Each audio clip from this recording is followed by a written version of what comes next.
Hey, what's up, champions? This is Joe coming at you from my home away from home. I love the Valley. If you know where the Valley is in Arizona, pretty special place. I've got family here. My mother actually lives just south of here. My youngest daughter, my baby girl, lives south of here, and yeah, had some work here yesterday, and just kind of taking a day to catch up to a few things. Normally I would be in studio today. We do our lives every Tuesday. Not in studio today. I'm actually just This is kind of Joe unplugged. I just got in from just a beautiful hike this morning. Had a wonderful breakfast with family here today. Got the swimming pool back here. We've got these amazing, roses are coming up, and I tell you what, mmm, they just smell so good, folks. It is just good to be alive today. Had just a wonderful day yesterday on campus, working with an executive team in northern Arizona I'm just going to call it is still the most beautiful campus that I've ever been on. I've had that contested before by some of you out there that are saying, "Hey, Joe, you've never been to my campus," and you have.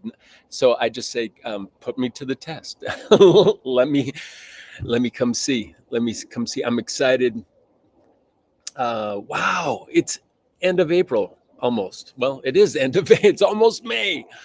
So I'm excited. We're cracking open a couple of new campuses in May. One of them is like at the gateway of Glacier National Park.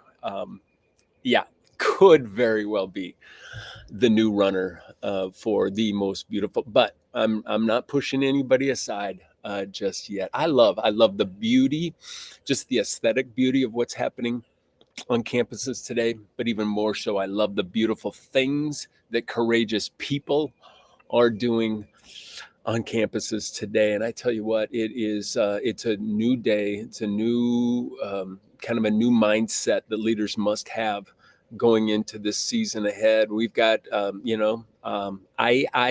crazy terrain. Yeah, we've got some crazy terrain to be operating within moving forward. And that's just something we accept. I think there's a lot of barking going on that it has not really bitten. So I love the campus leaders right now that are having just regular sessions with their not only their leadership teams, but the extended community to just talk about what is. And we've got to keep putting what we know on the table in order to effectively be leading our campuses forward and not ever overreacting, and certainly standing in the octagon and putting the gloves on and to fight for what is best, right? What is best. And right now, I think I'm just going to throw something out there. I don't think the greatest innovation is anything that we would be holding in our hands or using to fly across the globe, or maybe even going into outer space altogether. I think the greatest innovation, in fact, I'll let you kick that around. Swish that around a little bit in your heads. What's the greatest innovation across America, maybe over the last 100 years? 100 years. What greatest innovation? This was not something I had prepared to share, but yeah, I've been thinking about it. Been thinking about it greatly, and I don't think it's anything that has anything to do with technology. I think, here we go. The greatest innovation uh, that our country has ever seen is the middles. It's the middle class, folks.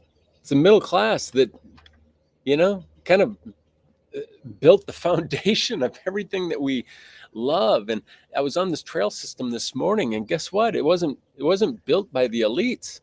It was built by people with skills and a work ethic, and the things that we've created in the past to help support that middle class. I'm not going to get into politics because I'm not smart enough to actually, I'm on purpose enough to talk about it, but I'm not smart enough to talk about the GI Bill and all the things that we did back in the day to boost the middle class. But that's where I get really excited about what's happening on our campuses today, that we are truly changing lives through our systems, through our programs, through our opportunities in small doses or large scale programming.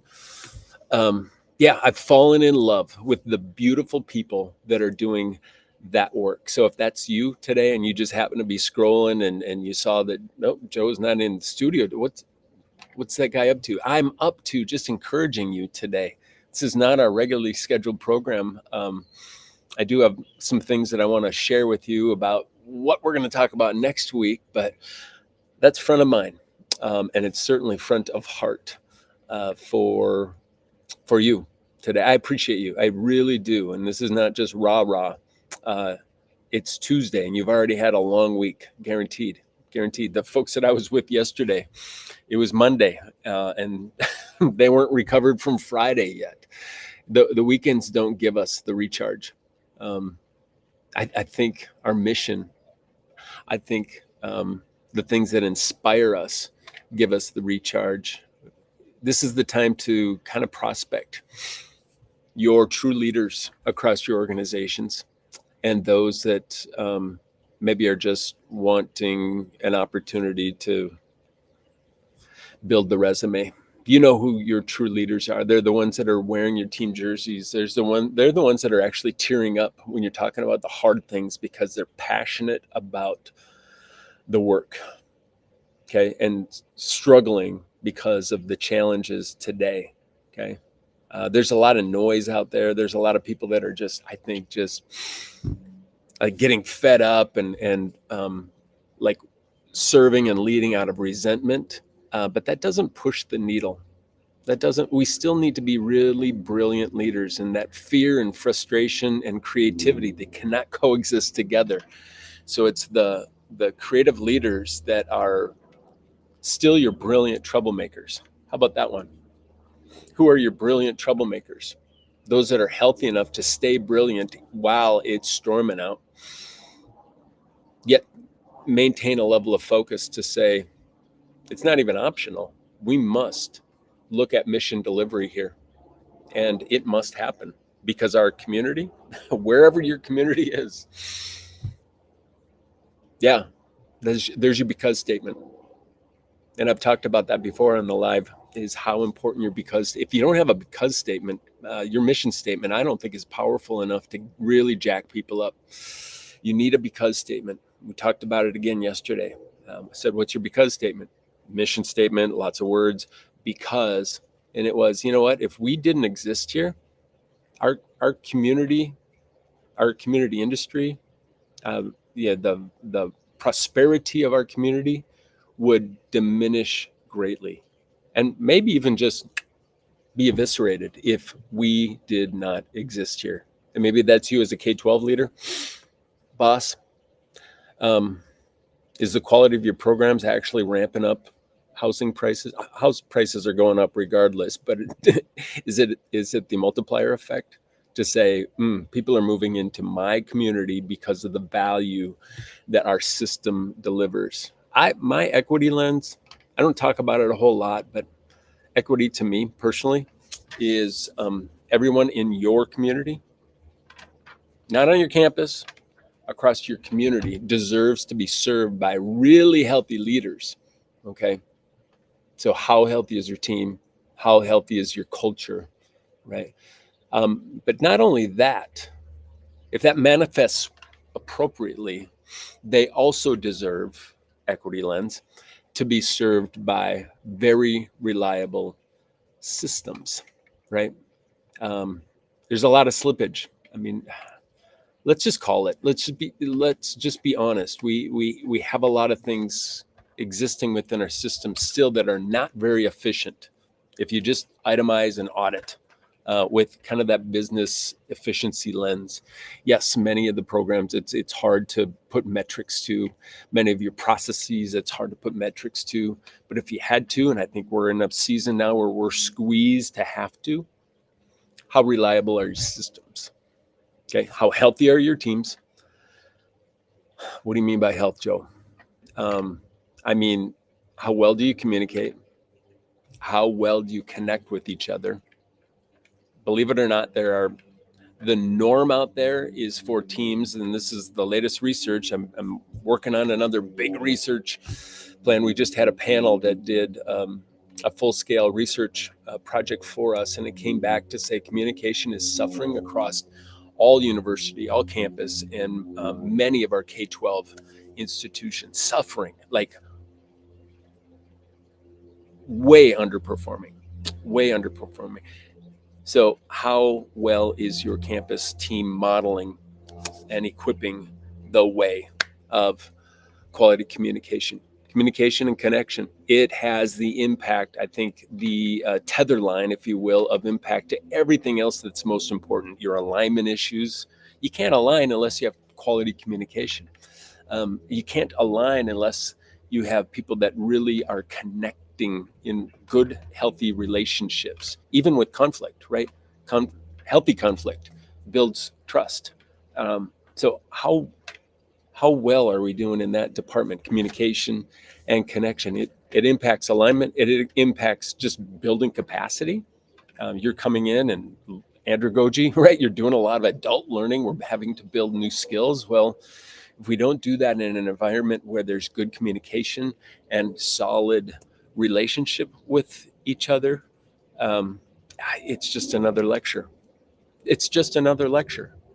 And I've been doing this life work way too long to be okay with just another episodic leadership lecture that hopefully there's a good box sandwich at the end of the thing to create a little bit of value. Most of it just eviscerates in terms of overall impact. If you don't have quality communication, if you don't have quality connection, you're just kind of playing the games.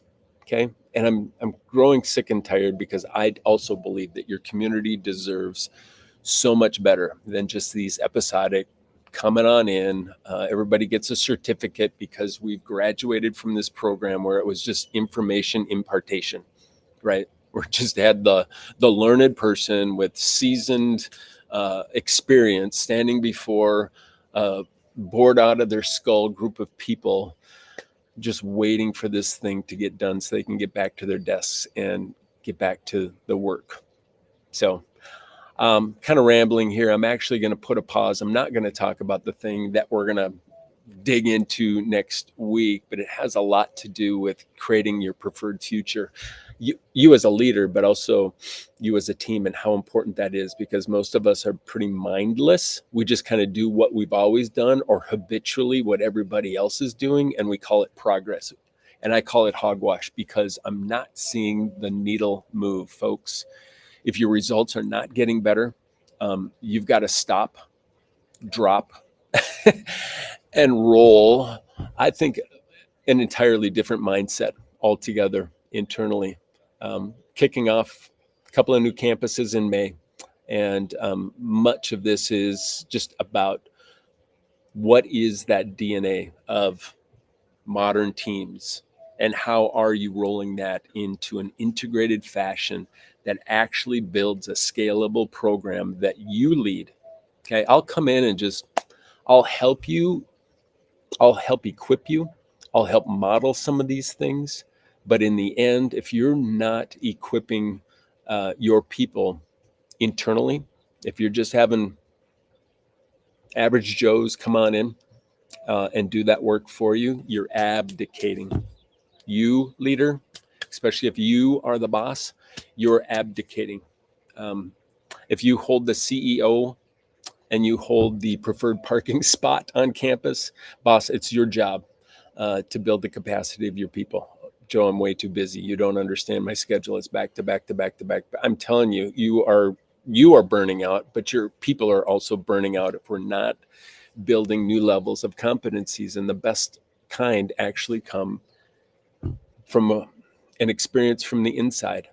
And largely, if it's the office of the president and the office of HR, I find this nexus, this very beautiful nexus of being able to build and equip systems and processes and structures to allow you to lead this work together. Okay, office of the president or office of the superintendent, okay, and your HR office, which many of them have titles that kind of give the optics of you're doing most of the development work, but most, actually 15%, according to the research that's just coming in, 15% of your HR divisions are actually doing your people development. The rest of it is just like outsourced to accidentalism or to the flavor of the week. Folks, I hope this is hitting you in a good way. Again, I'm just going to turn it back and say many of you are coming in for a landing with the graduating class of 2025. And I say to those that are early graduating here in April, many of you are graduating in May. I say congratulations, mark the moment. You have to look back and say, hey, in July, what was our greatest problem that we closed the loop on for the benefit of these people all wearing the regalia? Keep celebrating with your team, not only the moment, but also the moments that made that possible, because it doesn't happen by accident.